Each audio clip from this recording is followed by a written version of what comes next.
Sa mata ng lungsod, isa lang siyang bata sa tambakan, isang aninong halos di mapansin ng mga nagmamadaling paa sa kahabaan ng tondo. Si Elmer ay 9 na taong gulang, kapirasong laman na palaging may amo ng nasunog na plastik sa balat. May sunog ang talampakan sa init ng semento at may gutom na parang hindi na bago sa kanyang bituka. Ngunit sa kanyang paningin, ang mundo ay mas malawak kaysa sa barong-barong na gawa sa yero't trapal, mas malalim kaysa sa kanal na pinanggagalingan ng basurang kanyang inaambagan sa kabuhayan. "Tay, may nakuha po akong bote, parang imported," sigaw niya habang takbo papunta sa isang lalaking nakaupo sa gilid ng kariton, nilalamas ang dibdib at nauubo. Napalingon si Mang Rudy, ama ni Elmer, basurero na 38 taong gulang, ngunit mukha ng mahigit 50 sa hirap ng buhay. "Ilagay mo dyan, anak. Bukas, benta natin sa junk shop. Teka nga at umupo ka muna at painumin kita." Umupo si Elmer sa tabi ng ama. Inabot nito ang isang plastik na baso na may lamang malamig na tubig. Nilagyan ng yelo na nakuha nila mula sa tinapong cooler sa palengke kanina. Sa mga mata ng iba, basura. Sa kanila, biyaya. Bakit kaya sila mayaman? Tayo po, wala man lang kahit electric fan? Inosenteng tanong ni Elmer habang sinisip-sip ang tubig. Napangiti si Mang Rudy.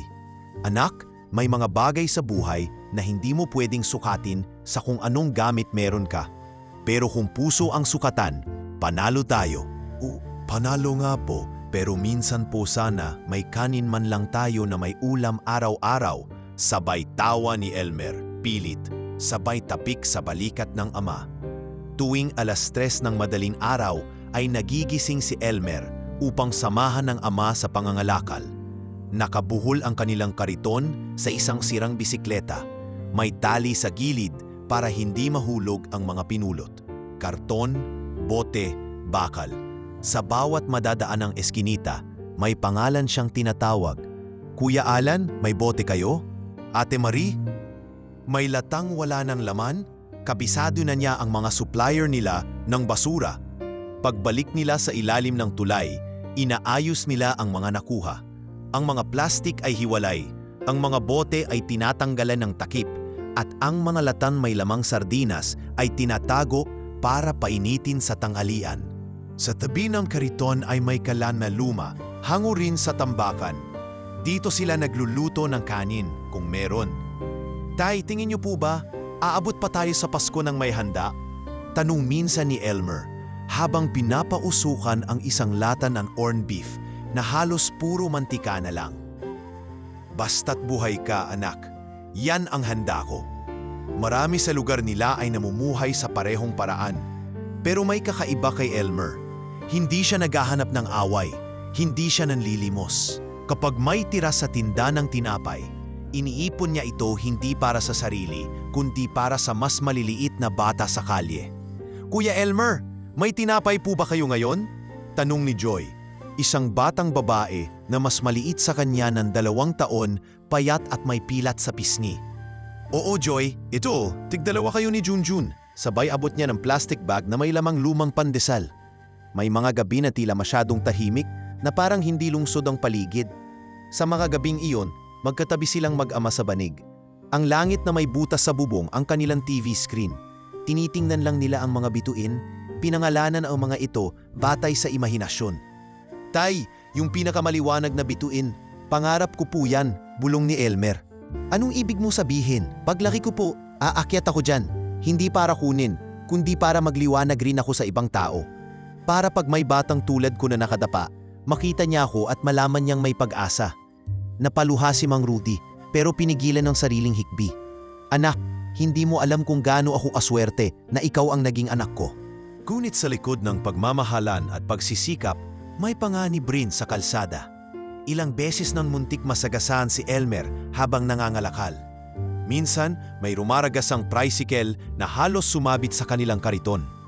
May mga pulis ding nangaalaska. "Hoy, alisin niyo ang kariton niyo riyan. Ang baho niyo!" Pero hindi sila lumalaban. Kahit masakit, nilulunok nila. Sabi ni Mang Rudy, "Hindi tayo bastos. Basurero tayo pero may dangal." Dahil dito, inuruan ni Mang Rudy si Elmer ng simpleng dasal. bago matulog, kahit anong hirap ang naranasan sa araw, sabay silang nagdadasal. Panginoon, salamat po kahit sa munti naming nakuha ngayon. Bigyan niyo po kami ng lakas bukas. At kung may sobrang biyaya po, ipahiram niyo na lang kahit saglit. Sa murang edad, natutunan ni Elmer na ang buhay ay hindi patas. Pero hindi raw dahilan iyon para tumigil sa paggawa ng tama. Sa kanyang puso, naniniwala siyang may mabubuting tao pa rin sa mundo. At sa isang bahagi ng Maynila, malapit nang magsimula ang kwento kung paanong ang isang batang basurero ay magpapabago ng kapalaran ng isang taong kay tagal nang hindi nakakakita ng liwanag. Isang babaeng milyonarya na tulad niya ay palihim ding sugatan sa isang matayog na gusali sa may Ortigas kung saan ang sahig ay laging pinakintab at ang mga elevator ay tila laging amoy bagong linis na bulaklak. Nakaupo sa pinakatuktok si Alona Villaruel. 21 pa lamang siya, ngunit nasa kanyang pangalan na ang kontrol sa mahigit 50 proyektong pang-infrastruktura ng Villaruel Corporación. Isang imperyo ng yumaong ama niyang si Don Ernesto Villaruel na pinaslang sa isang construction site 5 taon na ang nakalilipas. Si Alona ay pinalaki sa marangyang paligid, yaya mula sa Austria, tutor mula sa Paris, at mga kagamitan na galing sa Milan. Ngunit sa gitna ng karangyaan ay isang batang babae na walang tunay na kakampi. Ang kanyang ina, si Leticia Villaruel, ay kilala sa high society bilang isang mapanlamang, matapang at walang awang negosyante na sa personal ay isang ina lamang sa titulo, hindi sa puso. Sa mga family dinner, madalas ay ganoon ang eksena. Isang mahabang mesa, mamahaling chandelier, masasarap na putahe, pero tahimik, palaging tahimik. Laging ang ingay ng kubyertos at hindi ng tawanan ang maririnig. Alona, malamig na boses ni Leticia habang nakatitig sa isang iPad. Napag-usapan namin ni Engineer Carlo, sasamahan ka na niya sa susunod na pagbisita mo sa mga site. Hindi po ba pwedeng ako lang? Mahinang sagot ni Alona habang pinapahid ang tinimplang sauce ng salmon. Anak, ikaw ang mukha ng kumpanyang ito, pero wala kang karanasan. Kailangan mo ng lalaking alam ang galaw ng negosyo. Isa pa, malapit na tayong mag-finalize ng merger. Napatingin si Alona kay Engineer Carlo Roxas, isang lalaking nasa 30, laging nakaputing polo at mukhang palaging may mas mahalagang agenda sa likod ng bawat ngiti. Lumaki ito bilang anak ng kaibigan ni Leticia. Mula pa lang sa una, alam na ni Alona na ginagawang tulay si Carlo, tulay sa mga negosyong gusto ng ina niya, hindi sa mga pangarap niyang hindi kailanman pinakinggan. Pagkatapos ng hapunan, palihim siyang pumunta sa rooftop ng gusali. Doon siya laging nakahanap ng konting katahimikan. Naka-jacket siya, hawak ang kanyang maliit na notebook kung saan niya sinusulat ang mga bagay na hindi niya masabi. Gusto kong maging ordinaryo kahit isang araw. Gusto kong maglakad sa kalsada ng walang bantay. Gusto kong marinig kung anong itsura ng totoong buhay. Isang araw, habang papunta sa isang project site sa may Tondo, ipinilit ni Alona sa driver na dumaan sa mas looban. Gusto niyang makita mismo ang kondisyon ng mga komunidad na naapektuhan ng mga proyektong pinapagawa ng kanilang kumpanya. Ayaw ni Carlo pero wala siyang nagawa. Sa isang eskinita, huminto ang sasakyan dahil may batang tumawid na may kargang sako ng plastik. Si Elmer. "Hoy! Halos masagasaan mo yung bata!" Sigaw ni Alona sa driver. Lumabas siya ng sasakyan, nilapitan ang bata na mukhang natatakot pa sa kanya kaysa sa halos ikinasagasa sa kanya. "Okay ka lang?" tanong niya. "Opo, pasensya na po, akala ko po wala pong sasakyan." Napatingin siya sa sako. "Ano yan? Plastic?" "Opo, recyclable po. Ibebenta ko po para makakain po kami ng tatay ko mamaya." Hindi malaman ni Alona kung bakit, pero parang may kung anong humablos sa puso niya. Isang bagay na matagal nang hindi niya naramdaman. Umiling siya at lumapit sa kanyang sasakyan. Kinuha ang isang tubig at crackers mula sa bag at iniabot sa bata. "Ako nga po pala si Elmer," sabay ngiti ng bata. "Alona, mag-ingat ka ha." Pagbalik niya sa opisina, ilang gabi siyang hindi mapakali. Isinulat niya ang karanasan sa kanyang notebook. "May batang tinawag akong Elmer. Siya ang unang tumingin sa akin na walang halong interes, walang takot. walang pagkukunwari. Bakit parang hindi ko siya malimutan? Sa kabila ng pagbabawal ni Leticia, nagsimula si Alona na bumisita palihim sa mga looban. Pinagkakatiwalaan niya ang pinsang si Vera na turuan ng driver ng ibang ruta para hindi mahalata. Doon niya nakilala hindi lang si Elmer kundi pati na rin ang iba pang mga bata sa ilalim ng tulay. Nagdadala siya ng pagkain, libro at minsan ay simpleng laruan. Hindi niya sinasabi kung sino siya. Para lang siyang Ate Alona, isang estrangherong hindi artista pero may malasakit. Ate Alona, may tanong po ako, minsang tanong ni Joy, yung batang binibigyan ni Elmer ng tinapay. Bakit po kayo laging may lungkot sa mata nyo kahit po nakangiti kayo? Hindi siya nakasagot agad, tinapik na lang niya ang balikat ni Joy at sinabing, siguro kasi ngayon lang ulit ako naging masaya. Hindi ito ikinatuwa ni Leticia nang minsang hindi umuwi si Alona sa oras. Nasaan ka ng buong araw? Matigas na tanong nito. May pinuntahan lang po ako. Charity work. Alona, hindi mo kailangan ng awa ng mga taong yan. Hindi yan ang mundo mo. Siguro nga po, pero sila po ang mundong matagal ko nang gustong maranasan. Nag-init ang mata ni Leticia. Masyado kang naging marupok. Kaya kang gamitin ng mga yan. Kahit kailan, ang mga anak ng kalsada ay hindi magiging kapantay natin. Pero sa puso ni Alona, lalong lumalim ang kagustuhan ituloy ang mga lihim niyang pagbisita. Ang hindi alam ng ina niya, sa bawat hakbang niya palayo sa penthouse at papalapit sa looban, mas lumalapit siya sa sarili niyang pagkatao. At mas lalo siyang napapalapit sa batang basurero na hindi lang nakakaantig ng damdamin, kundi tila may dalang panibagong direksyon sa kanyang naliligaw na puso. Sa mga darating na araw, hindi pa nila alam pero unti-unti nang uusbong ang ugnayang magdudulot ng isang pangyayaring yayanig, hindi lang sa kanilang dalawa kundi sa buong syudad. Mainit ang araw sa Maynila. Ang alikabok sa kalsada ay sumasayaw sa bawat gulong ng mga sasakyang dumaraan. Sa kahabaan ng avenida, kung saan nagsasalubong ang mundo ng naghihikahos at ng may sinasabi sa buhay, isang hindi inaasahang tagpo ang mag-uugnay sa dalawang mundong dati tila imposibleng magtama. Habang iniikot ni Elmer ang kanyang kariton, may dala siyang lumang sako ng bote at plastik na binenta niya kanina pa sa junk shop sa kanto. Pinili niyang dumaan sa gilid ng kalsada na karaniwang inaagawan ng sidewalk vendors kahit alam niyang mas mapanganib doon. Wala siyang kamalay-malay na sa kabilang bahagi ng daan ay dadaan si Alona, sakay ng itim na SUV ng pinsan niyang si Vera. Bumabagal po yata tayo? Tanong ni Alona sa driver habang tinitingnan ng paligid na puno ng kariton, vendor at mga batang naglalaro sa gitna ng init. Opo ma'am, makipot kasi ang daan dito.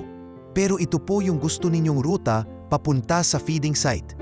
Bumaba si Alona para maglakad papunta sa isang eskinita. Bit-bit niya ang isang supot ng mga tinapay at ilang notebooks na ipamimigay niya sa mga bata. Nang bigla, may batang tumawid, hindi niya agad nakita. Isang sigaw, isang preno, at isang kariton na tumilapon. Si Elmer. Tumilapon ang bote at plastik sa kalsada habang si Elmer ay napatumba sa tabi ng bangketa. Huminto ang sasakyan. Bumaba agad si Alona. Ano ba yan? Baka nasagasaan mo yung bata, sigaw niya sa driver. Galit at nag-aalalang lumapit. Nakaupo si Elmer sa gilid ng kalsada, hawak ang siko niyang may gasgas. Nanginginig siya sa gulat. Ayos ka lang? May masakit ba sa'yo? Tanong ni Alona habang lumuhon sa harap ng bata. Wala po, sorry po, di ko po kayo nakita.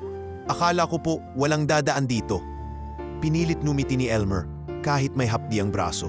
Umupo si Alona sa tabi niya. Inabot niya ang tubig na dala at ang tinapay sa supot. Oh, ito muna, kain ka. Tsaka anong pangalan mo? Elmer po. Salamat at hindi ka nasaktan ng husto. Elmer, ako nga pala si Alona.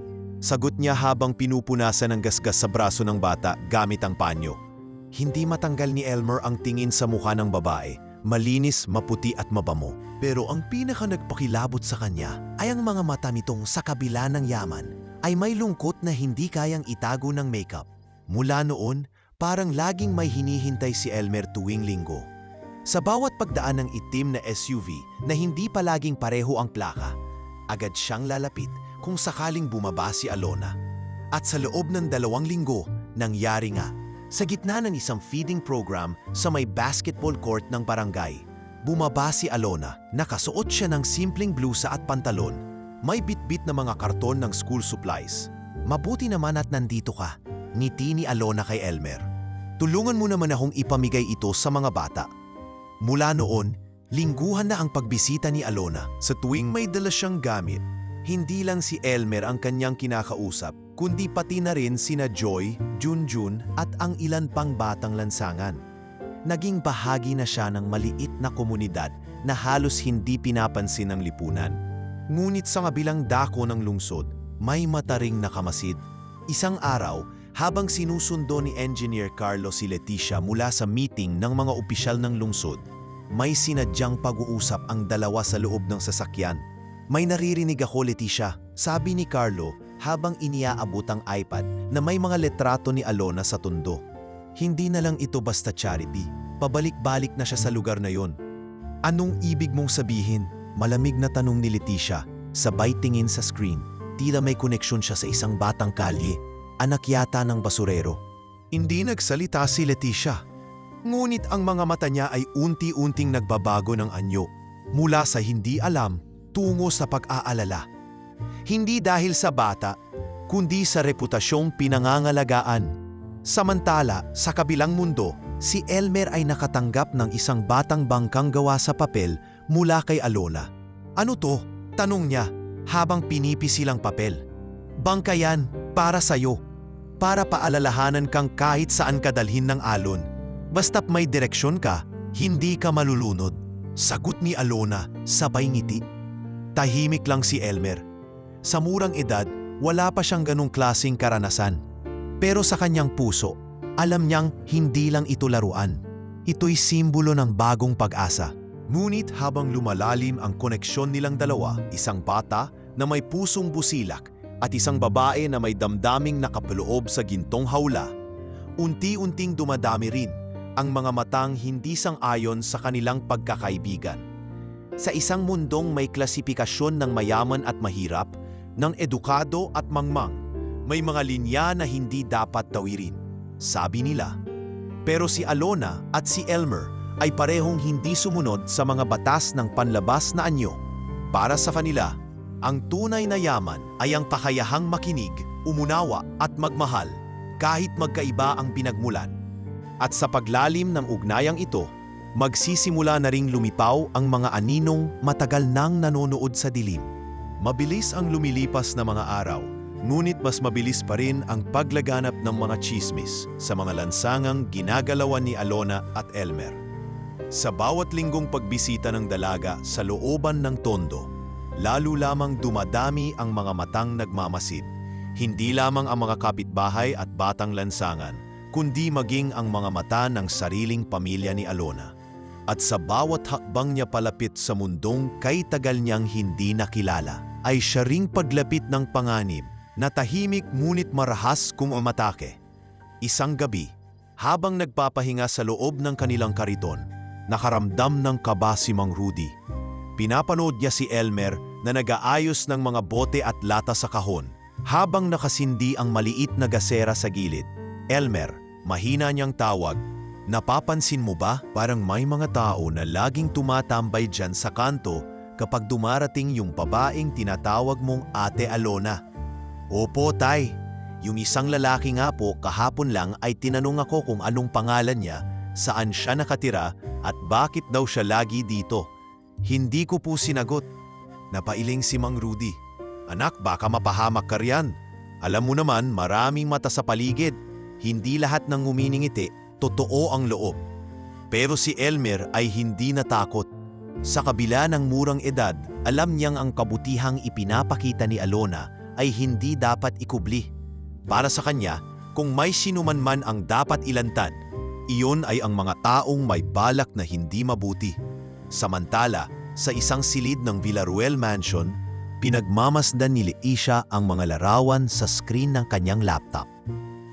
Isang lalaki ang nakaupo sa tapat niya, si Enger Carlo Roxas, na may hawak na makapal na folder na puno ng impormasyong nakalap sa mga huling linggo. "Tingnan mo to," wika ni Carlo habang ipinapakita ang isang larawan ni Alona habang inaakay si Elmer papasok sa isang looban. Wala na ba siyang ibang magawa kundi makipagkaibigan sa mga taong basura? Hindi sumagot agad si Leticia. Pinanood lang niya ang slideshow, mga litrato ng anak niyang nakangiti, kasamang kumakain ng lugaw, nagtuturo ng alphabet sa mga bata, at minsan ay may tangan pang sakong may lamang mga libro. Hindi niya alam kung anong klaseng mundong pinapasok niya, ani Leticia. "Kung gusto niyong matutunan niya, alam mo naman, may mga paraan tayong pwedeng gawin," sabat ni Carlo habang nakangiti ng mapanira. Sa likod ng mga kamera, lihim nilang sinimulan ng plano. Alamin kung sino-sino ang kasama ni Alona, makipag-usap sa mga tambay sa looban kapalit ng kaunting bayad, at diskreditahin si Elmer bilang isang batang nanggagamit. Habang lumalalim ang gabi sa Tondo, dumadami rin ang mga bulong sa paligid. Sa mga batang kalaro ni Elmer, nagsimula na ang selos. Si Joy, na dati palaging masigla, ay minsan na lang makausap ni Elmer. "Hindi mo na kami pinapansin, Elmer," sambit ni Joy habang nakatayo sa gilid ng bangketa. "Hindi totoo yan, Joy. Lagi pa rin akong nandito. Kayo pa rin ang una kong inaalala," sagot niya, pero hindi nagbago ang mukha ng bata. "Bakit si Ate Alona lang palagi mong sinasamahan? Bakit hindi mo na kami tinuturuan magbasa?" Nabigla si Elmer. Hindi niya napansin na sa sobrang atensyon na binibigay sa programang tinutulungan ni Alona, unti-unti na pala siyang nagiging dayuhan sa mga sarili niyang kaibigan. Isa itong aral sa kanya na ang pagtulong ay dapat walang iniiwang tao. Samantala, sa isang eskinita, may mga lalaking lumapit sa isang tambay. "Pare, yung batang Elmer, kilala mo yan, di ba?" tanong ng lalaking may suot na itim na cap. "Oo, bakit? May tanong lang kami. Saan siya tumitira? Anong oras siya madalas lumalabas?" Hindi sumagot ang tambay. Tinapik siya ng isa sa mga lalaki at iniabot ang 100 piso. "Konting impormasyon lang, makakatulong ka na sa pamilya mo." Tinanggap ng tambay ang pera. At mula roon, unti-unting naging laman ng mga lihim na ulat si Elmer. May mga litrato na rin siyang hawak ni Carlo, kasama ang ilang profile ng mga kaibigan ng bata. Isa itong operasyon para sirain ang kredibilidad ni Alona nang hindi siya diretsyong saktan. Sa isa pang tagpo, habang tinutulungan ni Alona si Elmer na mag-ayos ng mga bagong libro para sa community tent na itinayo nila, lumapit ang isang lalaki na hindi kilala ni Alona. "Excuse me, ma'am, pwede ba kitang matausap?" Napatingin si Elmer. "Hindi po namin siya kilala, ate." Tumayo si Alona at tinanong, "Tungkol saan po ito?" "May katanungan lang kami. Tungkol sa ugnayan niyo sa mga batang to. May nagrereklamo na ginagamit niyo raw sila sa publicity." Hindi na nagsalita si Alona. Inilabas niya ang ID mula sa kanyang bag. Isang dokumentong nagpapatunay na rehistrado ang kanilang proyekto bilang non-profit. Tumalikod ang lalaki, pero malinaw na hindi pa roon nagtatapos ang paninira. Sa gabing iyon, habang nagkukulong sa kanyang silid, muling sinulat ni Alona ang nararamdaman sa kanyang notebook. "Habang lumalapit ako sa totoong mundo, mas lalong lumalapit ang mga aninong gusto akong ibalik sa hawla. Pero hindi ako papayag. Hindi ko iiwan ang mga batang ito. Hindi ko iiwan si Elmer." At sa looban naman, habang pinupunasan ni Elmer ang gasgas ng kanyang ama sa binti, sinabi niya, "Tay, may mga taong gustong tanggalin si Ate Alona sa atin." Sumagot si Mang Rudy habang nakatingin sa langit, "Kapag may mabuti, lagi yang sinusubukan ng masama. Pero anak, kapag alam mong totoo ang puso mo, kahit masaktan ka, lalaban ka. Sa mga susunod na araw, mas titindi ang paninira.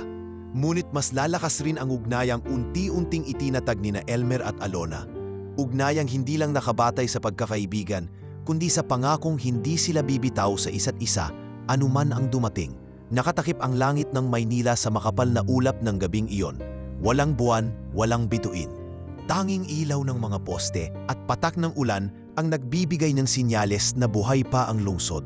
Sa kabila ng katahimikang bumalot sa paligid, isang tagpong hindi inaasahan ng sasambulat, isang pagyugyog sa dalawang mundong pinaglapit ng malasakit. Si Elmer ay galing sa junk shop. Kahit gabi na, pinilit niyang maghatid ng ilang pirasong bakal na nakuha niya mula sa abandonadong lote sa tabi ng riles. Kapalit ng halos 10 piso, ay isang supot ng bigas na iniabot sa kanya ng mabait na may-ari ng junk shop. Habang naglalakad siya pauwi, napansin niyang tila may gumagalaw sa madilim na bahagi ng eskinita sa gilid ng lumang warehouse. Sa umpisa ay binaliwala niya ito. Ngunit nang marinig ang mahina at puno ng panginginig na boses ng isang babae, agad siyang napahinto. "Huwag po, tama na po." Mabilis ang tibok ng kanyang puso. Hindi niya inaasahang maririnig ang ganitong klase ng pagmamakaawa sa lugar na iyon. Dahan-dahan siyang lumapit, tinakpan ang kanyang bibig, at sumilip sa pagitan ng mga kahon na idinambak sa gilid ng warehouse. Doon niya nakita si Alona, nakaluhod, duguan ang labi, at may 2 lalaking nakatayo sa kanyang harapan. Isa sa kanila ang may hawak na bakal, at ang isa naman ay tila kinukunan ng video ang insidente gamit ang cellphone. "Huwag ka nang masyadong pasikat, ha? Akala mo kung sino kang santo para sa mga batang to," sabing may halong pang-alipusta ng isa sa mga lalaki habang sinasabunutan si Alona. Ang dugo ni Elmer ay biglang umakyat sa kanyang ulo. Nanginginig ang kanyang katawan. Hindi dahil sa takot, kundi dahil sa galit. Wala siyang panlaban, wala siyang sandata, pero hindi niya kayang palampasin ang ganitong kabangisan. Humakbang siya palapit, may tangan na kahoy na nakuha niya mula sa tabi ng tambakan. Hinampas niya sa likod ang isa sa mga lalaki. Tumama ang kahoy sa balikat nito na agad na paatras. Nabitawan ng isa ang cellphone. "Tumakbo ka, Ate Alona," sigaw ni Elmer. Lumingon si Alona, nanlaki ang mata sa pagkakakilala sa batang sumagip sa kanya. Ngunit bago pa siya makatayo, sinapak siya ng isa pang lalaki. Napahandusay siya sa kalsada. Elmer, bulong niya, halos wala ng lakas. Dumating ang ilang tambay sa kalsada matapos marinig ang kaguluhan. May isang ginang na agad sumigaw para humingi ng tulong. "Mga tao, may binubugog dito! Tumawag ng pulis!" Mabilis na nagtakbuhan ang mga salarin. Naiwan si Elmer, nakaluhod sa tabi ni Alona. Hawak ang kanyang damit na ngayoy nababasa ng dugo. Nanginginig ang kanyang mga kamay habang pilit sinasara ang sugat sa noo ng babae gamit ang panyo ng kanyang ama. "Huwag po kayong pumikit. Huwag po kayong matulog. Ate Alona, papunta na po ang tulong." Napaluhod din ang ilang residente sa paligid. Ang iba ay nag-abot ng tubig. Ang ilan ay kumuha ng cardboard para gawing pananggalang sa ulan. Ilang sandali pa dumating ang mga pulis. Agad nilang nilapitan ang babae sa kalsada. Ngunit tumigil sila sa kanilang hakbang nang makita ang eksena. Isang batang mukhang kalye, duguan ang kamay, nanginginig pero may paninindigan sa kanyang timbig at sa kanyang kanduman. Isang babae na kilalang kilala nila bilang anak ng pinakamakapangyarihang pamilya sa lungsod. "Sir!" sigaw ng isang pulis. "Ito po si Alona Villaruel." Agad silang kumilos. Pinakilos ang ambulansya, nilinis ang paligid, at sinigurong ligtas si Alona. Samantalang si Elmer ay isinakay sa mobile upang kunan ng pahayag. Sa loob ng sasakyan, tinanong siya ng isang opisyal, "Anong pangalan mo, iho?" "Elmer po, anak po ako ni Mang Rudy. Basurero po kami sa ilalim ng tulay." Nang makarating sa ospital, dinala si Alona sa emergency room. Habang nilalapatan siya ng lunas, isa sa mga pulis ang nag-imbestiga sa kanyang gamit.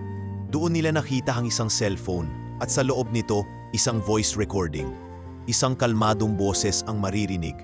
"Siguraduhin ninyong hindi na siya makakabalik. Pumili kayo ng lugar kung saan walang makakita. Ayoko ng palpak." Sumunod ang sagot ng isang lalaking pamilyar sa mga nakarinig. "Ayos, boss. Kami na ang bahala kay Alona." Kinilabutan ang lahat sa loob ng presinto nang makumpirma kung kaninong boses ang una. Si Engerer Carlo Roxas, ang matagal ng kanang kamay ng pamilyang Villaruel. At ang mas nakabibigla pa, nang ipakita sa isa sa mga pulis ang ilang screenshot mula sa CCTV sa gilid ng warehouse, isang plate number ang lumitaw. nakarehistro sa mismong pangalan ni Leticia Villaruel. Sa panig naman ni Elmer, nang malamang ligtas na si Alona, agad siyang umuwi sa ilalim ng tulay. Ngunit sinalubong siya ng mga batang umiiyak at si Mang Rudy na nakasapo sa dibdib. "Anak, anong ginawa mo?" "Tay, niligtas ko lang po si Ate Alona. May sumugod sa kanya." Wala pong ibang tumulong. Napayuko si Mang Rudy, nangingilid ang luha. Hinawakan niya ang mukha ng anak at sabay sabing, "Hindi mo man pinangarap maging bayani. Pero anak, para sa akin, ikaw na ang pinakamatapang na taong nakilala ko." Habang unti-unting gumagaling si Alona sa ospital at unti-unting lumalabas ang mga detalye sa investigasyon, naging malinaw na hindi ito simpleng insidente. Isa itong pagsubok, hindi lang sa buhay ng isang milyonaryang gustong tumulong, kundi sa batang basurero na handang isugal ang lahat para sa isang taong naniwala sa kanya. Sa unang pagkakataon, ang mundo ni Elmer at ni Alona ay hindi na basta nagtagpo. Ngayon, iisa na silang nasa isang labanan. Laban sa kasinungalingan, laban sa pang-aabuso, at higit sa lahat, laban sa mga aninong matagal nang nagkukubli sa likod ng yaman at kapangyarihan. Maagang dumating ang mga pulis kinaumagahan sa ospital kung saan nakakonfine si Alona Villaruel. Sa labas ng kanyang kwarto ay may 2 armadong tauhan ng PNP na naatasang magbantay. Sa loob, nakahiga si Alona, nakapulupot sa kanya ang puting kumot habang nakatitig sa kisame. Sa kanyang noo ay may benda at may kaunting hiwa sa kanyang labi, pero ang kanyang mga mata, bagamat tagod, ay matalas, puno ng galit at paninindigan. Sa kabilang dulo ng lungsod, habang isinasagawa ang forensic check sa cellphone ni Alona, nagsimula na ang pagbubunyag ng mga hindi inaakalang koneksyon. Ang voice recording na natagpuan ng mga pulis ay isinailalim sa audio matching system ng CIDG at matapos ang ilang oras ng pagsusuri, lumabas ang isang kumpirmasyon. Ang boses na narinig sa utos na "siguraduhin ninyong hindi na siya makafabalik" ay tumugma sa opisyal na voice record ni Engineer Carlo Roxas. "Sir, positive ang match." Isa ito sa mga sospek, pahayag ng tech officer habang hawak ang report. Ngunit hindi pa doon nagtatapos ang lahat. May isa pang file sa cellphone ni Alona na tila hindi niya napansing na save, isang email draft. Hindi ito na ipadala pero nakasave sa app niya. Ang subject, "In case something happens to me." Sa email ay nakasulat, "If you're reading this, it means something bad has happened.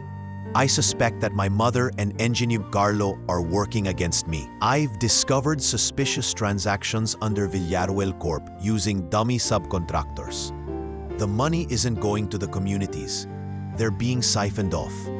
Kasabay ng pagkabasa sa mensaheng iyon ay ang agarang pag-order ng warrant of arrest laban kay Carlo. At habang inihahanda ang kaso, isang hindi inaasahang development ang nangyari sa tahanan mismo ng mga Villaruel. Nang tumungo ang mga pulis upang magsagawa ng routine interview kay Leticia Villaruel, sinalubong sila ng alalay nito na tahimik na nagsampa ng sumbong. "Ma'am, may gusto po akong sabihin. Matagal na po akong nagtitiis pero hindi ko na po kaya." Bulong ng matandang kasambahay habang pasimpleng ibinulsa ng isa sa mga pulis ang isinusumite niyang USB. Ito nila nakita ang mga video recording ng CCTV ng mismong bahay ni Leticia. At sa isang bahagi ng footage, makikita si Carlo at Leticia sa isang tagpong tila palihim na nag-uusap sa private study. "Sigurado ka bang walang makakaalam nito, Carlo?" tanong ni Leticia habang nagbubukas ng wine. Kahit sino pa yang si Alona, hindi siya mananalo. Hindi niya kayang tibagin ang pundasyong ito. At ang batang yon, yung Elmer, isa lang siyang kalmot sa balat. Hindi yan makakakapit. Sa eksenang iyon, umingay ang loob ng presinto. "Chief, kailangan nating isecure si Miss Villaruel. Hindi lang ito attempted homicide. May pattern ng financial crime dito." Utos ng isa sa mga senior investigator. Habang nagkakagulo sa mga istasyon, si Elmer naman ay tahimik sa kanyang kinatatayuan. Nasa waiting area siya ng ospital. May suot na lumang t-shirt na maluwag at maong na may punit sa tuhod. Bit-bit niya ang isang supot na may lugaw at sinigang. Paborito ni Alona. Nagdesisyon siyang dalhan ito ng pagkain kahit hindi pa siya pinapapasok ng mga security. "Hindi ka pwedeng pumasok, iho," wika ng nurse. "Alam ko po, gusto ko lang pong ipaabot to. Hindi po siya kumain kagabi." Sabay abot ng supo. Napatingin ang nurse sa bata. Payat, maliit, ngunit may mga matang hindi kayang pantayan ng sino mang politiko sa tapang. Sa loob ng kwarto, pagkapasok ng nurse, iniabot niya ang dala ni Elmer. "Miss Villaruel, galing po ito kay Elmer. Hindi po siya umalis sa labas kagabi." Ngumiti si Alona, tinanggap ang pagkain at sabay bulong, "Pakisabi salamat. At pakisabi rin na hindi ko to makakalimutan." Kinabukasan sa presensya ng media, ipiniresenta ng mga otoridad ang resulta ng paunang investigasyon. Isinampa ang kasong conspiracy to commit homicide laban kay Engineer Carlo at Leticia Villaruel, kasabay ng multiple counts of graft and corruption base sa mga dokumentong nakuha mula sa personal files ni Alona at ng mga tasambahay ng mansion. "Hindi kami makapaniwala," sabi ng isang mamamahayag. "Ang mismong ina at ang taong pinagkakatiwalaan ng pamilya?" Samantala, sa isang maliit na barong-barong sa ilalim ng tulay, nakaupo si Elmer sa tabi ng ama. "Tay, hindi po ba masyadong malaki to para sa tulad ko? Baka po mapagbintangan pa tayong nakikisawsaw sa away ng mayayaman." Napahigpit ang hawak ni Mang Rudy sa balikat ng anak. "Anak, mayaman ka sa dangal, at sa mundong to, yun ang pinakamahalaga." Mula sa simpleng insidenteng pagbusubog, nagbukas ang pintuan sa isang investigasyong yayanig sa reputasyon ng isa sa pinakamakapangyarihang pamilya sa lungsod. Ngunit higit pa sa mga headline at usap-usapan, may isang batang basurero ang patuloy na naninindigan sa tahimik na sulok ng kanyang tahanan. Hindi para sa sariling interes, kundi para sa isang prinsesang minsang bumaba mula sa tore at minahal ang mga tao sa lupa. At sa kabila ng lahat ng gulo, si Elmer ay patuloy lang na naghahanap ng bote sa umaga.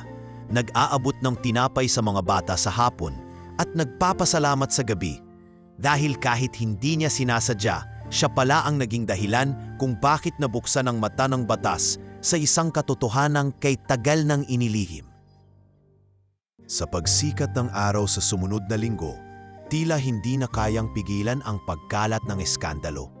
Sa lahat ng sulok ng Maynila, sa dyaryo, sa radyo, sa telebisyon, at lalo na sa social media, iisa lang ang laman ng mga balita.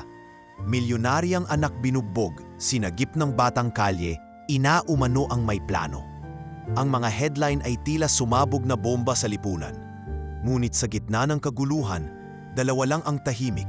Si Alona na nasa ospital pa rin at si Elmer na muling bumalik sa kanyang kariton. Sa isang popular na news program, lumabas ang eksklusibong panayam ng isang reporter.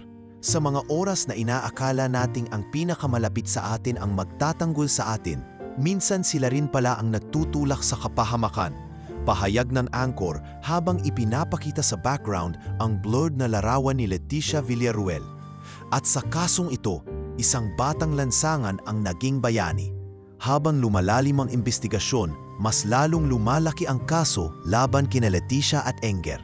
Carlo, hindi lamang ito tumigil sa tangkang pananakit kay Alona.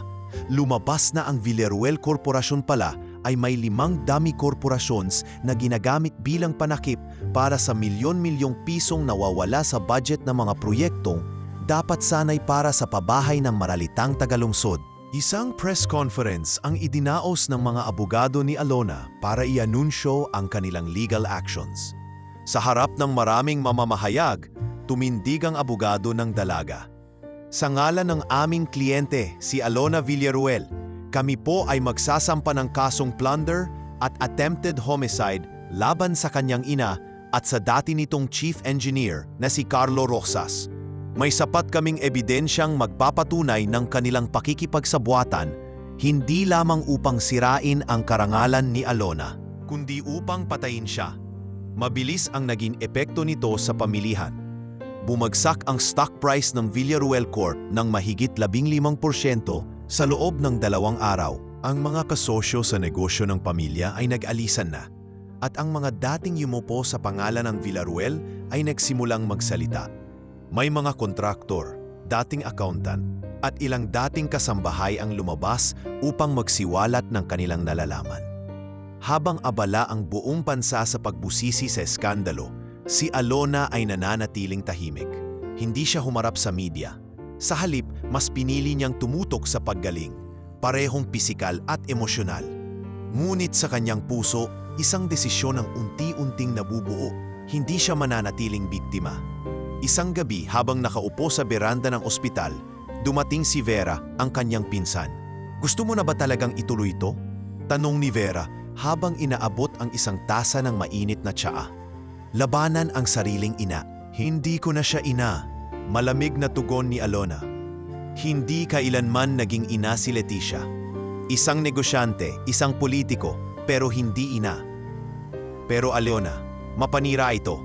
Hindi lang sa kanya, maging ikaw, masasaktan ka rito. Napatingin si Alona sa mga bituin. Sa kanyang gunita ay bumalik ang mga gabing kasama niya si Elmer at ang ibang bata sa looban. Ang manatinig ng musmos, ang simpleng saya ng lugaw at ang ngiting totoo. Wala sa mga iyon ang kayang tumpasan ng kahit anong karangyaan.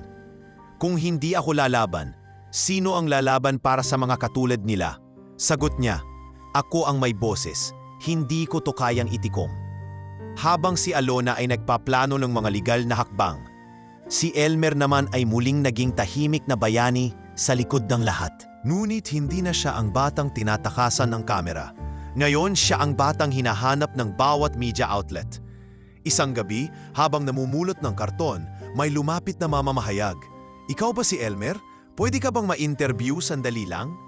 "Hindi po ako sanay sa mga ganyan," sagot ni Elmer, sabay yuho.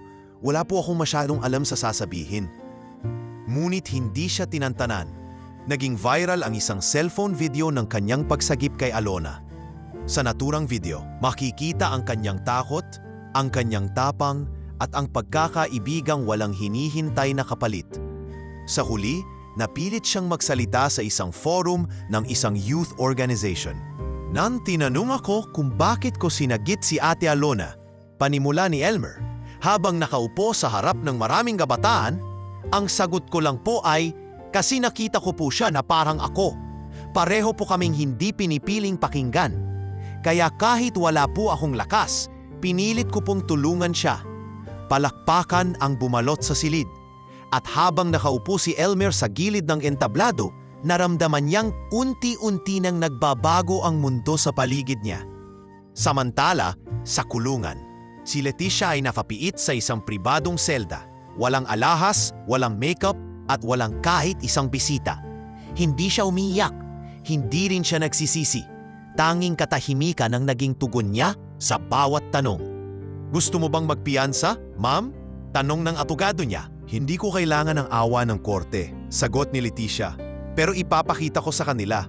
Ako ang tunay na Villaruel." Sa kabilang banda, ang tiwala ng mga mamamayan ay unti-unting pumapanin kay Alona. Sa kabila ng pagbagsak ng kanilang kumpanya, nagpasya siyang ituloy ang misyon ng kanyang ama, ang tulungan ang mga komunidad, hindi sa pangalan ng Villaruel, kundi sa sariling kakayahan at paninindigan. At sa kanyang unang pampublikong pahayag matapos ang insidente, umarap si Alona sa entablado ng isang covered court sa Tondo, sa harap ng mga batang minsan niyang sinamahan. "Hindi ako ang bida sa kwentong ito," sambit niya, habang nakatingin kay Elmer na nakaupo sa unang hilera. "Ang totoo, ako ang naligaw, siya ang gumabay sa akin pabalik." Ang mga palakpak ay hindi lamang tanda ng suporta. Isa itong patunay na kahit sa lipunang puno ng panghuhusga, may pag-asa pa ring makitang totoo ang kabutihan. At ang batang minsang sinabihang basura ng lipunan ay ngayon tinitingala bilang simbolo ng katotohanan at kabayanihan. At ito'y simula pa lamang. Mainit ang araw nang muling tumapak si Alona sa looban.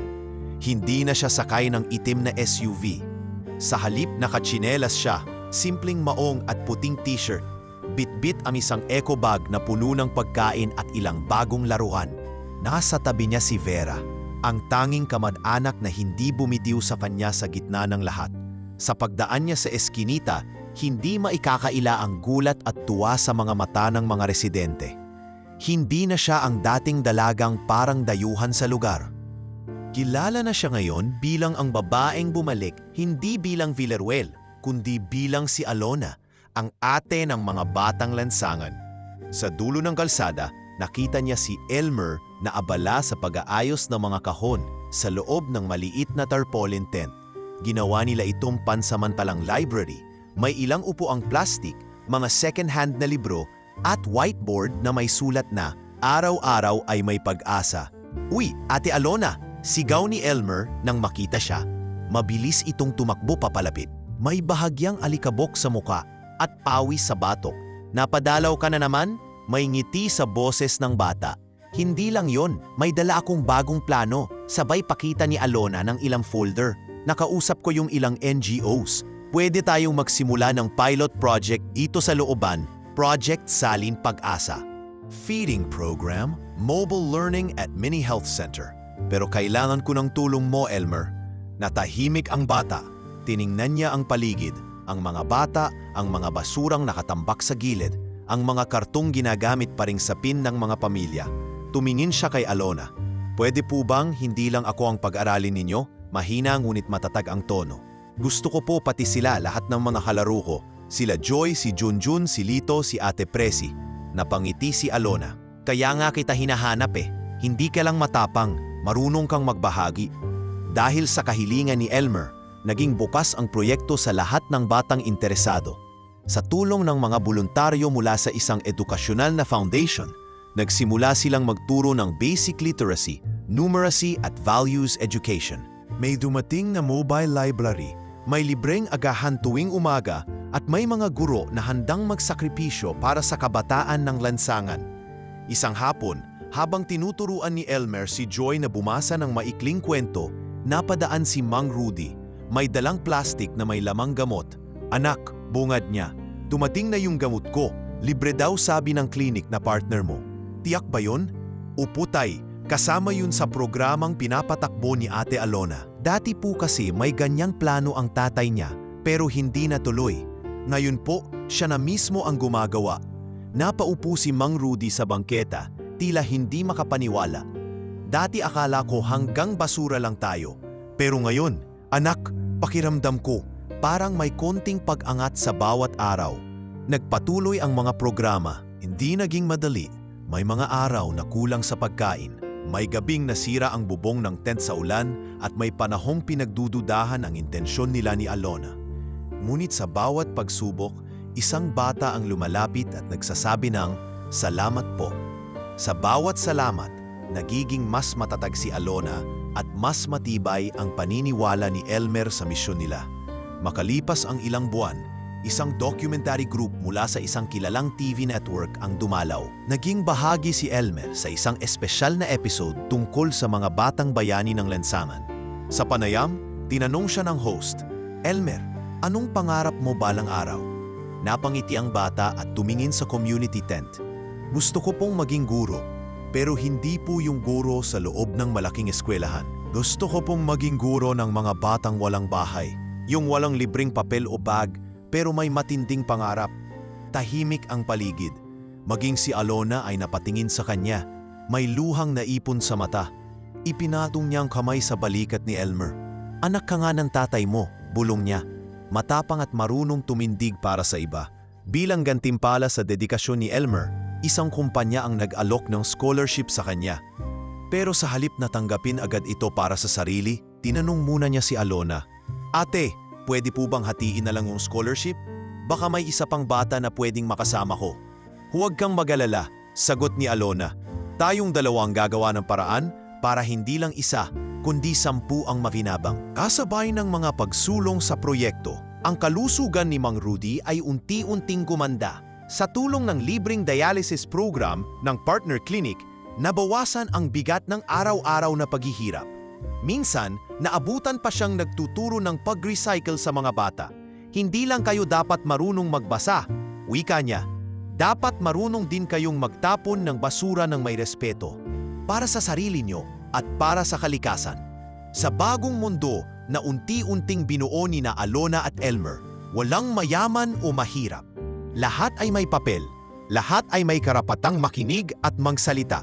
At sa gitna ng mga putik, alikabok at init ng araw, napatunayan nilang kahit pa magkaibang mundo ang pinanggalingan nila, Pareho lang ang direksyong tinatahak nila ngayon.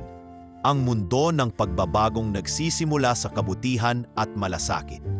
At sa pinakagitna ng lahat ng iyon, isang simpleng batang basurero ang patuloy na nagbibigay liwanag sa lugar kung saan dati ay puro dilim lang ang makikita.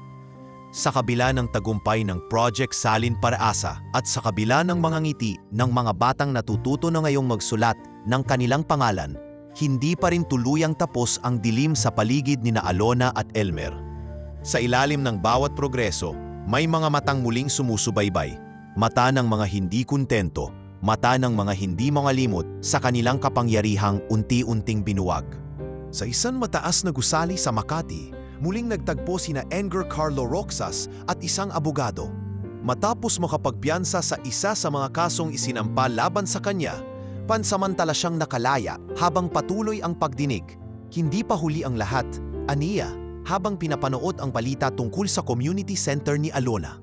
May mga investors na ayaw na sa kanya at kung masisira ang pangalan niya, babalik din sila sa akin. Ano ang plano mo? Tanong ng abogado. Hindi ko kailangan siyang saktan. Ang kailangan ko lang ay takutin ang mga taong umaalalay sa kanya. Siraan siya. Hayaang ang mga maralita ang mismong mawalan ng tiwala sa kanya. At mula sa dilim, nagsimula ang mga lihim na kilos. Sa social media, biglang lumitaw ang mga peking accounts na nagpapakalat ng mga chismis tungkol sa proyektong pinapatakbo ni Alona. Kesyo ginagamit lang daw ang mga bata para sa pondo, kesyo si Elmer ay sinasanay para maging poster boy ng korupsyon, at higit sa lahat na ang lahat ng ito'y isang malaking palabas para muling bumalik ang pangalan ng Villaruel sa politika. Hindi nagtagal, may isang gabi na tahimik ang looban. Si Elmer ay katatapos lang magligpit ng mga libro sa community tent. Nagpaalam na ang mga bata. Si Mang Rudy ay nagpapahinga sa loob ng barong-barong. Habang siya'y nakatayo sa may gilid ng tent, may napansin siyang dalawang lalaking nakamotor. Parehong naka-helmet. Nagkatitigan sila sandali. Walang salitang binitiwan ang mga lalaki pero halata ang paniniktik. Ilang sandali pa, lumarga ang motor, iniwang maalikabok ang daan. Kinabukasan, gulat ang buong komunidad nang makita nilang sinunog ang likurang bahagi ng tent. Nasira ang ilang libro, natunaw ang ilang plastik na upuan. Mabuti na lang at wala sa loob ang mga bata. Ngunit ang sakit sa dibdib ay hindi nawala. Parang nilapastangan ang lugar na nagsilbing paaralan ng pag-asa. Bakit nila to ginawa? Tanong ni Joy. Umiiyak habang pinagmamasdan ang nasunog na sulok ng tent. Wala tayong kasalanan, dagdag ni Junjun. Bakit parang kasalanan pa nating matuto? Tahimik lang si Elmer habang pinupunasan ang isang libro na bahagyang natupok ang gilid. Kasi minsan, yung mga takot mawalan ng kapangyarihan, sila yung unang naninira sa pag-asa ng iba. Dumating si Alona makalipas ang isang oras, may kasamang 2 pulis at ilang volunteers. Ano nangyari dito? Tanong niya, natigilan sa pagkakita sa pinsala. Nagpasabog sila ng galit ate, sagot ni Elmer. Pero hindi nila napatay ang apoy ng pagtuturo natin. Tinitigan ni Alona ang binata, sapagkat binata na siya ngayon, hindi na ang batang una niyang nakilala sa kalsada. May tapang sa mata nito. Hindi ito galit kundi determinasyon, agad nilang inayos ang nasira. Naglunsad ng emergency fundraiser ang ilang partner organizations. Nagpaabot ng donasyon ang ilang ordinaryong netizen na naantig sa balita.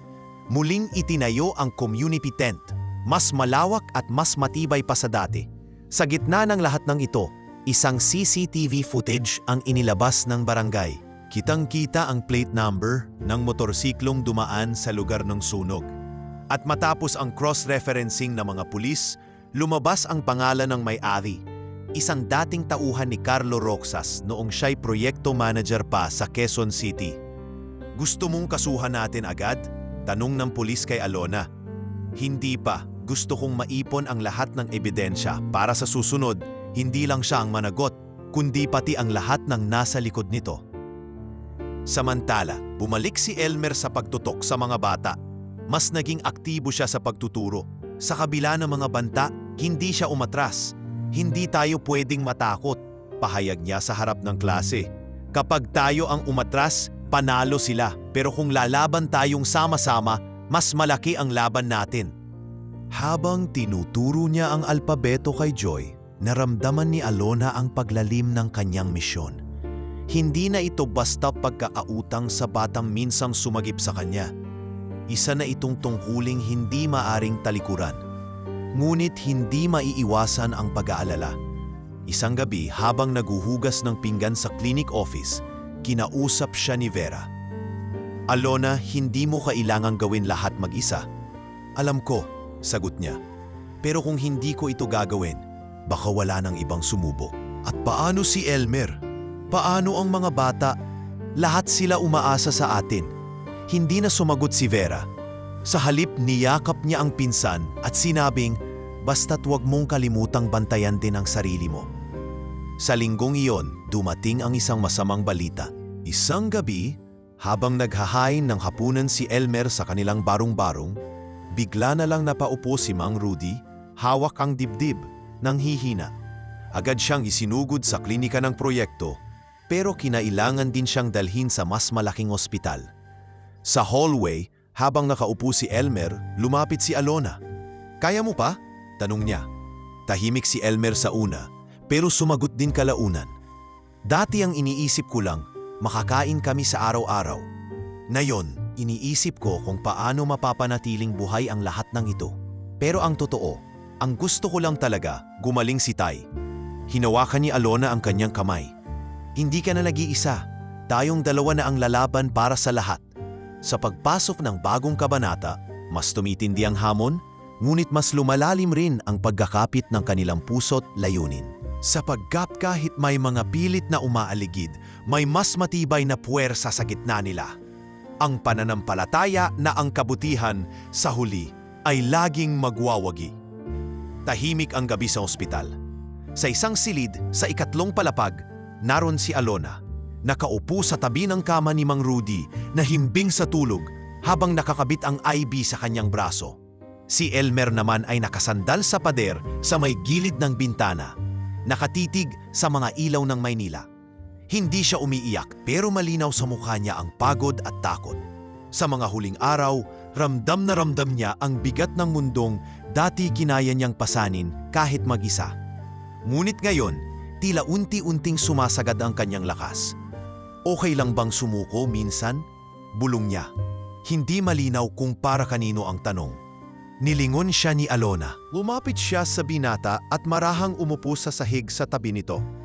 Hindi masamang mapagod, Elmer, sabi niya. Pero ang sumuko, hindi para sa mga tulad natin. Hindi nagsalita si Elmer. Inabot lamang niya ang kanyang notebook na bitbit niya mula pa sa community tent. Isa itong simpleng kwaderno. May ilang drawing ng mga bata, ilang sulat para kay Alona at ilang pangarap na isinulat niya para sa sarili. Isa na rito ang gusto kong magkaroon ng klinikang libre para sa lahat ng katulad ng tatay ko. Binuklat ni Alona ang isang pahina kung saan nakasulat ang linyang, kung mahal mo ang isang tao, kahit masakit ang ginawa niya, ipagdarasal mo pa rin siya. Napatingin siya kay Elmer. Sinulat mo ito? Tanong niya. Tumango ang bata. Matagal na po. Bago pa nangyari yung kay Ate Alona, sa'yo. Mumiti si Alona. Ate Alona pa rin ako, Elmer. Tahimik na bumalik sa pagtitig sa bintana si Elmer. Sa kanyang isip ay bumabalik ang mga tagpong masaya silang mag-ama. Kung paanong tinuruan siya ni Mang Rudy na maghugas ng kamay gamit ang abong pinakuluan. Kung paanong kahit walang ulam, pinapalitan ng kwento ng matanda ang gutom nila sa gabi. At kung paanong kahit kailan, hindi siya iniwan ng kanyang ama. Alam mo ba, biglang sambit ni Alona. Bago pumanaw ang tatay ko, nagsulat siya ng liham. Hindi agad nakita. Nakita ko lang to nung nagpaayos ako ng isang lumang drawer sa bahay namin. Lumingon si Elmer. Sinulat niya na ang tunay daw na laban sa negosyo ay hindi ang kita, kundi kung paano mo binabantayan ang mga taong mahal mo. Sabi niya, hindi sukatan ng pagiging ama ang pangalan sa titulo. Sukatan yan kung paano mo ginagabayan ang anak mo sa dilim. Napayuko si Alona, pinipigilan ang pagluha. Sa dami ng galit ko sa nanay ko, nakalimutan kong meron ding iniwang aral sa akin ng tatay ko, na kahit anong sakit ang gawin ng mga tao sa'yo, kung hindi mo kayang magpatawad, ikaw din ang makukulong. Nagtagal ang katahimikan sa pagitan nila. Ilang saglit pa, pumasok ang social worker na kapartner ng kanilang proyekto. Alona, may bisita ka sa lobby. Gusto kang makausap. Si Leticia Villaruel. Nanlaki ang mata ni Elmer. Napatingin siya kay Alona at sa unang pagkakataon ay nakita niya itong nagdalawang isip. Hindi agad sumagot si Alona. Hinawakan lang niya ang kamay ni Elmer at tumayo. Panahon na siguro, aniya. Sa maliit na conference room sa lobby ng ospital, naroon si Leticia, nakasuot ng simpleng blouse, walang alahas, walang makeup. Sa unang tingin, hindi siya ang babaeng kilala ng lipunan. Siya'y isang inang nasusukol, hindi ng batas, kundi ng sariling konsensya. Pumasok si Alona, tahimik, walang bantay. Umupo siya sa tapat ng kanyang ina. Anong gusto mong sabihin? Tanong niya. Malamig ang tono. Hindi ako lalaban, unang sagot ni Leticia. Inatakpan ng mga daliri ang nanginginig niyang kamay. Gagawin ko ang nararapat, pero humingi ako ng pagkakataon. Makausap ka, kahit ngayon lang. Tahimik si Alona. Pinakiramdaman ang bawat segundo. Bakit? Mahina niyang tanong. Dahil anak pa rin kita. Napailing si Alona. Hindi kita iniwan, inay. Kayo ang tumalikod. Alam kong hindi ko mapapalitan yung sakit na ginawa ko. Hindi ko rin alam kung bakit ako nagpadala. Akala ko tama ang ginagawa ko. Para sa pamilya, para sa pangalan natin. Hindi pangalan ang buhay, inay, sagot ni Alona, pinipigilan ang pag-iyak. Tao, dignidad, karapatang mabuhay ng walang takot. Tahimik na lumipas ang sandali. Umiyak si Leticia, walang ingay, walang drama. Sana, kahit hindi mo ako mapatawad, sana ipagdasal mo pa rin ako. Tumayo si Alona. Tumitig siya sa kanyang ina. Hindi na may galit, kundi may bigat ng isang pasya. Hindi ako Diyos, inay. Hindi ko agad maibibigay yan. Pero para kay tatay at para kay Elmer, ipagdarasal ko na lang na sana matahimik ang konsensya niyo. Lumakan siyang palabas ng silid, walang lingon. Pagbalik sa itaas, naroroon pa rin si Elmer sa tabi ng ama. Kinamusta mo siya? Tanong ng binata. Oo, sagot ni Alona. Pero hindi ako umasa na babalik ang dati. Hindi lahat ng sugat kailangang gumaling. Minsan, sapat nang alam mong kaya mo nang mabuhay kahit may peklat. Tumingin si Elmer sa kanya, saka tumango. Basta po ako, kahit ilang sugat pa, hindi ko po siya isusumpa. Kasi kung wala po siya, baka hindi ko rin po kayo nakilala. Napangiti si Alona. Umupo siya sa tabi ng bata at sa unang pagkakataon, sa napakahabang panahon, naramdaman niyang tunay siyang malaya. Hindi dahil wala ng laban, kundi dahil napili niyang patawarin kahit hindi pa tapos ang lahat. At habang natutulog si Mang Rudy sa kanyang tabi, tahimik na ibinulong ni Elmer sa sarili. Hindi ako bayani, isa lang akong anak na natutong magmahal kahit maraming galit sa paligid. Sa mga susunod na araw, dadalaw pa ang mga pagsubok. Pero sa puso ng batang basurero at ng babaeng milyonaryang nilapastangan ng sariling pamilya, nandoon na ang pinakapayapang sandata sa lahat, ang kapatawaran na hindi ipinilit, kundi kusang isinilang sa gitna ng sakit. Matalipas ang 2 buwan mula nang tuluyang tumigil ang kaso sa korte at ipataw ang sentensya kina Leticia Villaruel at Engineer Carlo Roxas, mas lalong naging malaya si Alona sa kanyang adhikain. Wala na ang mga hadlang mula sa kanyang sariling pamilya. Wala na ring multo ng pagdududa mula sa publiko. At higit sa lahat, lumalalim na ang tiwala ng mga tao sa proyekto nilang nagsimula lamang sa simpleng tent sa looban. Ngayon, ang Project Saling Pag-asa ay hindi na lamang isang pansamantalang tulong. Isa na itong organisadong network ng mga community center sa 3 lungsod sa Metro Manila: Tondo, Pasay at Caloocan. Bawat sentro ay may reading hub, basic health station at isang mobile classroom na umiikot tuwing weekend. Isang hapon, habang pinupunasan ni Elmer ang lamesa sa loob ng bagong silid-aralan sa Tondo Center, pumasok si Alona. Dala ang ilang enrollment forms at listahan ng bagong donasyon. Elmer, tawag niya, may good news tayo. Nagpadala ng sulat ang foundation sa Japan. Magdodonate sila ng mga bagong tablets para sa mobile learning. Napatingin si Elmer, abot tenga ang ngiti. Talaga po ate? Pati si Teacher Myla matutuwa sa balita? Tumango si Alona. At higit sa lahat, isasama nila tayo sa regional conference sa Singapore sa susunod na taon. Gusto nilang marinig ang kwento mo. Nanlaki ang mata ni Elmer. Ako po? Ako po ang magsasalita? Oo, sino pa ba? Ikaw ang puso ng proyektong to, Elmer. Hindi makapaniwala ang binata. Noon, ang pinakamalayong lugar na napuntahan niya ay palengke sa Maypadyo. Ngayon, iniimbitahan siyang magbahagi ng karanasan sa ibang bansa. Ngunit sa halip na agad sumang-ayon, napabuntong hininga siya. Pwede po ba, kung sakali, isama si Joy o si Junjun? Para naman po ma-inspire din sila. Napangiti si Alona. Ang totoo, inasikaso ko na. May spot pa para sa isang bata mula sa looban. Pipili tayo sa mga nagsipagtapos sa reading program. Sa pagkakataong ito, hindi lang si Elmer ang bitbit ni Alona, kundi pati ang buong komunidad na pinagmulan niya.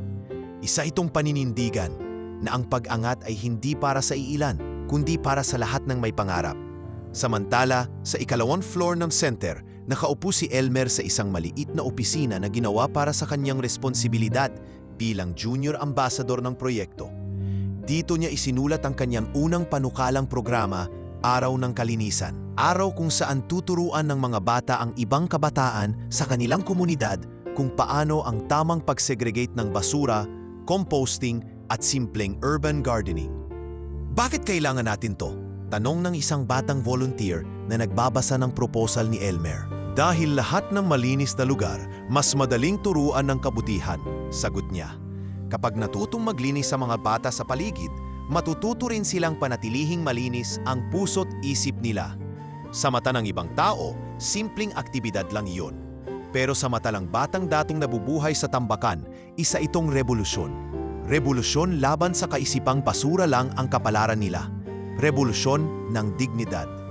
Dahil sa dedikasyon ni Elmer, maraming eskwelahan ang nagpakita ng interes sa proyekto. Isa na rito ang isang kilalang private university sa Quezon City na nag-alok ng scholarship para kay Elmer. Nang matanggap ang sulat ng alok, agad siyang pinatawag ni Alona. Elmer, sabay abot niya ng envelope, ito na ang pagkakataon mo. Full academic scholarship, sagot pati dorm at allowance. Gusto kanilang ag-aralin hanggang kolehiyo. Tahimik si Elmer, ilang segundo siyang hindi nagsalita. At sa wakas, huminga siya ng malalim. Ate, gusto ko pong maging guro. Ngumiti si Alona. Alam ko, kaya nga yan ang linya ng kurso mo. Bachelor of Secondary Education, major in Filipino. Napatingin si Elmer sa labas ng bintana. Sa kalsadang iyon siya dati nangangalakal. Dati siyang pinagtatawanan, pinandidirihan. Pero ngayon, siya na ang magtuturo. Siya na ang magiging gabay ng susunod na Elmer. Sa sumunod na linggo, lumahok si Elmer sa isang youth education forum na dinaluhan ng mga kinatawan mula sa iba't ibang lungsod. Doon niya unang sinabi ang mga salitang napaiyak sa marami. Ang kaalaman ay hindi lang para sa may uniperme, hindi lang para sa may sapatos, hindi lang para sa may pera. Ang kaalaman ay para sa lahat, kahit galing ka pa sa ilalim ng tulay, kahit lumaki ka sa amoy ng basurahan. Mula noon, naging regular na siyang panauhin sa mga seminar at forum. Ngunit kahit ganon, nanatili siyang nakatapak sa lupa. Tuwing linggo, hindi pa rin siya nawawala sa community tent sa Tondo. Nagtuturo pa rin siya ng pagbasa kay Joy, ng simpleng mathematics kay Junjun, at ng tamang paggamit ng crayon sa mga bagong paslit. Isang araw, habang nag-aayos siya ng mga donated notebooks, may lumapit na ginang mula sa Quezon Province. Ikaw ba si Elmer? Tanong ng babae. Opo, sagot niya, nakangiti. Gusto sana naming gayahin ang center niyo sa amin. Pwede po ba kaming humingi ng tulong sa plano? Agad siyang tumayo. Bakit hindi po? Kung ang kaalaman ay kayang dumayo sa amin, dapat kayanin din nitong lumipad papunta sa inyo. Hindi na lang basta inspirasyon si Elmer. Isa na siyang tagapagdala ng pagbabago. Hindi dahil sa yaman, hindi dahil sa pangalan, kundi dahil pinili niyang yakapin ang mundong minsang tumalikod sa kanya. At sa piling ni Alona, na ngayon ay kinikilalang pambansang kinatawan ng children's rights advocacy sa Southeast Asia. Mas naging makabuluhan ang lahat ng pagsubok na pinagdaanan nila.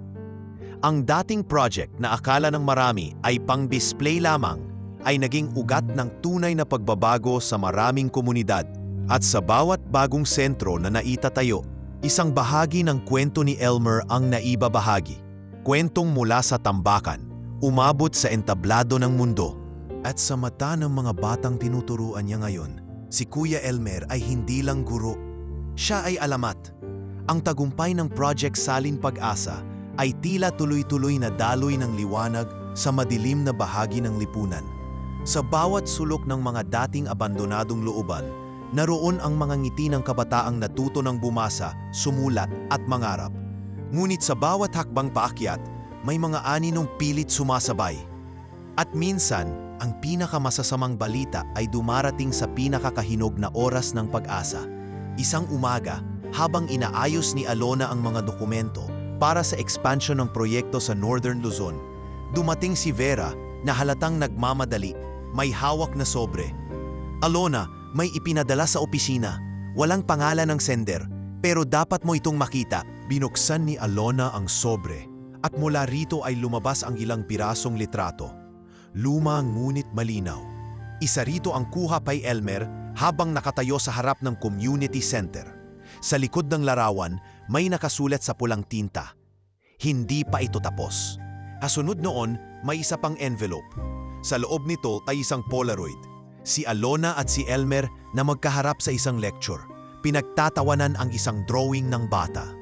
Ngunit sa kaliwa ng frame ay may isang figura ng lalaking nakabalatkayo sa anino. Tila nanonood mula sa di kalayuan. Tumayo si Alona at lumingon kay Vera. Kailangan nating palakasin ang seguridad. May nanonood pa rin sa atin. Gusto mo bang ipablotter? Tanong ni Vera. Hindi pa, sagot ni Alona. Pero kailangan nating alamin kung sino ang nagpapadala ng mga ito. Hindi natin pwedeng baliwalain. Kinabukasan, habang nagtuturo si Elmer ng basic math sa loob ng Tondo Center, may dumating na lalaking di pamilyar sa komunidad. Nakaupo siya sa gilid, may sombrero at tila nagmamasid. Hindi siya kumikibo, pero bawat galaw ni Elmer ay sinusundan ng mata niya. Napansin ito ni Joy at agad na itinuro sa binata. Kuya Elmer, sino po yun? Bulong ni Joy. Hindi na sumagot si Elmer. Bagkus, tinapos niya agad ang klase at lumapit sa lalaki. Maingat ang kanyang mga hakbang. Ngunit nang lapitan niya ito, bigla itong tumayo at naglakad palayo, mabilis, hanggang sa mawala sa eskinita. Pagbalik niya sa loob ng center, tahimik siyang umupo.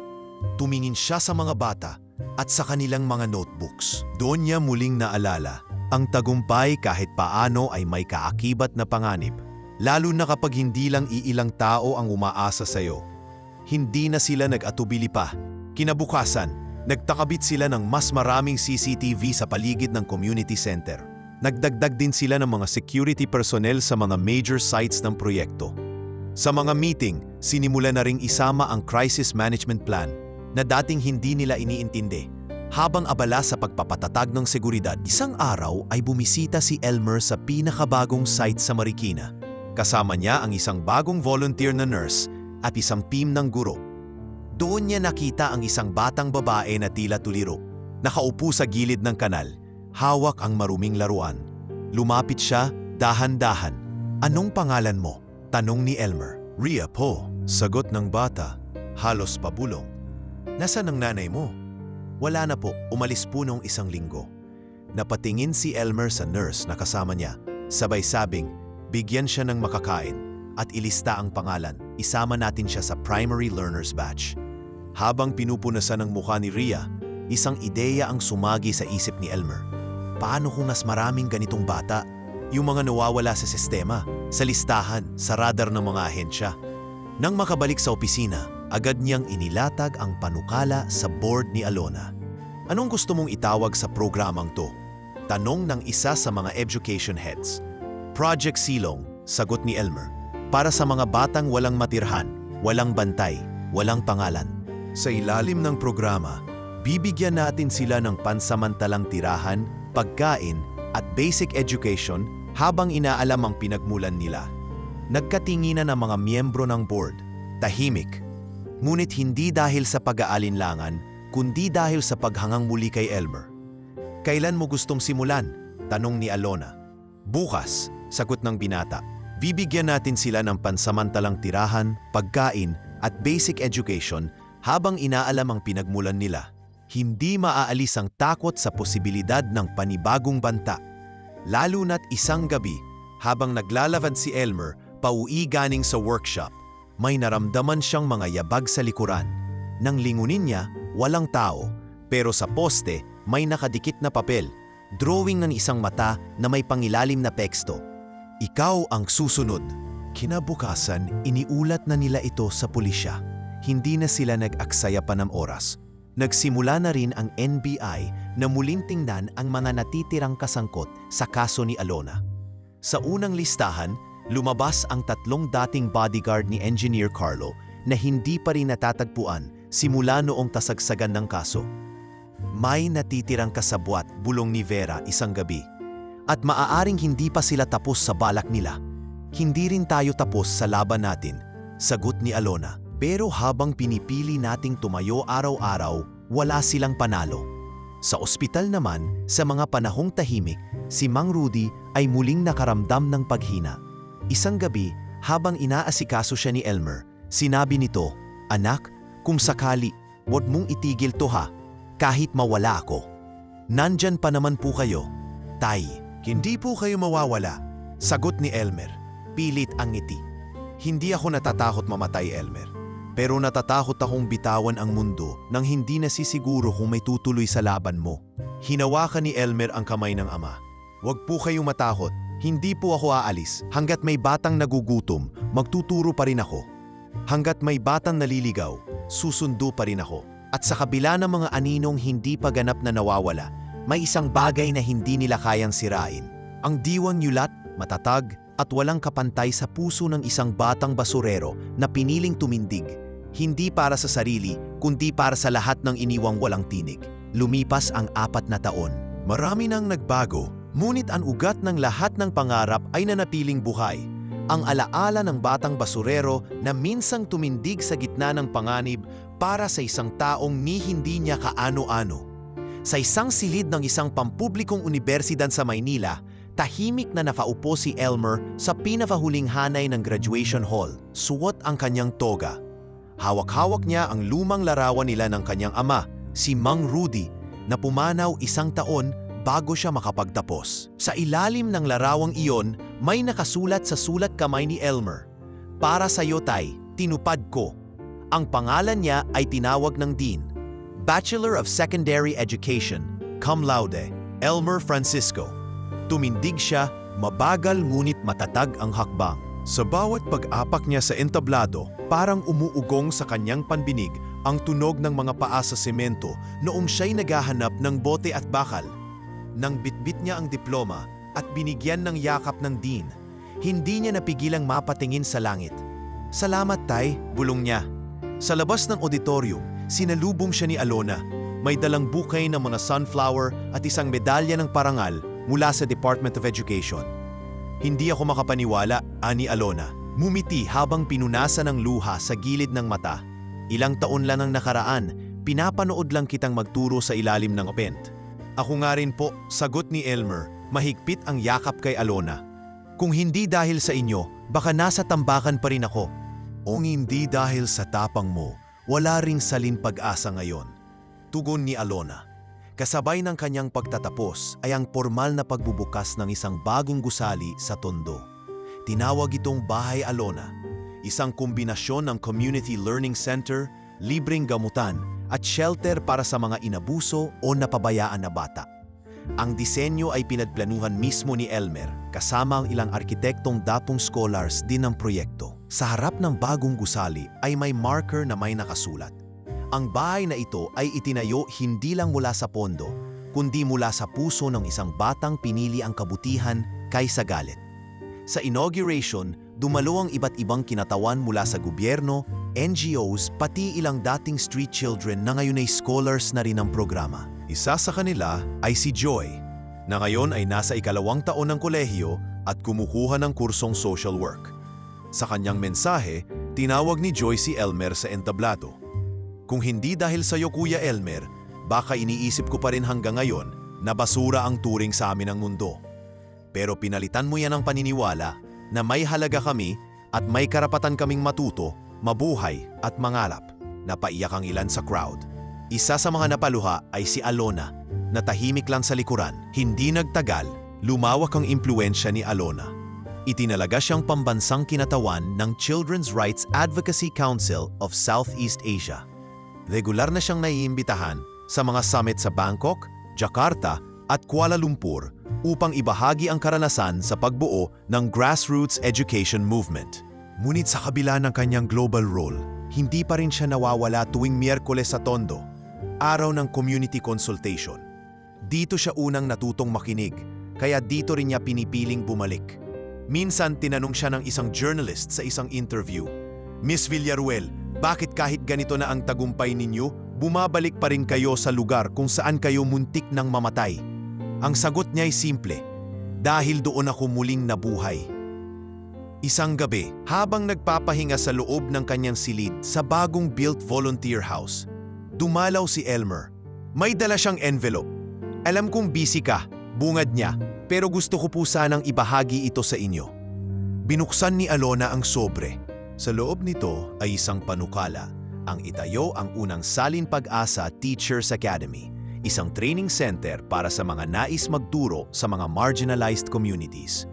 "Gusto ko pong maging mentor din ng mga gurong tulad ko, yung dating hindi marunong pumasa pero may pusong gustong magturo," paliwanag ni Elmer. Hindi na nagsalita si Alona. Niyakap niya si Elmer, sabay sabing, "Tuloy na tayo sa susunod na laban." Samantala, sa isang TV show na naghahatid ng mga kwento ng kabayanihan, inimbita sina Alona at Elmer.